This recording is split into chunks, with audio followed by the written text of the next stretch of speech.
Welcome back to another episode of Current Affairs MCQs. Staying updated with current affairs is essential for success in any competitive exam. Let's discuss today's questions on recent happenings around the world. Consider the following. 1. Foreign exchange reserves. 2. Trade balance. 3. Foreign investments. 4. Difference in interest rate and inflation between India and USA. How many of the above are factors that determine the value of Indian rupee against the US dollar? A. Only 1.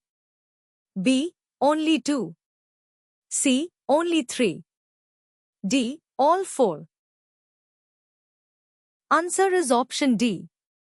Foreign exchange reserves. A higher reserve indicates the central bank's ability to intervene in the market and stabilize the rupee.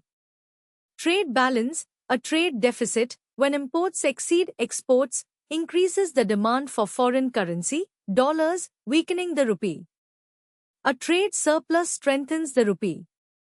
Foreign investments, foreign direct investment, FDI, and foreign portfolio investment, FPI, bring dollars into India, increasing the supply of dollars and strengthening the rupee. However, if investors pull money out of India, the rupee may weaken. Interest rate differential. Higher interest rates in India can attract foreign investment, increasing demand for the rupee. What is the primary objective of the Ottawa Convention, 1997?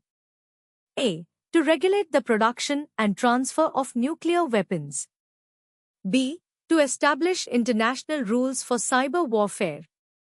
C. To prohibit the use, production, stockpiling, and transfer of anti-personnel mines.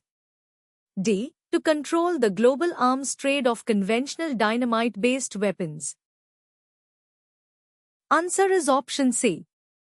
The Convention on the Prohibition of the Use, Stockpiling, Production and Transfer of Anti-Personnel Mines and on their destruction is the international agreement that bans anti-personnel landmines.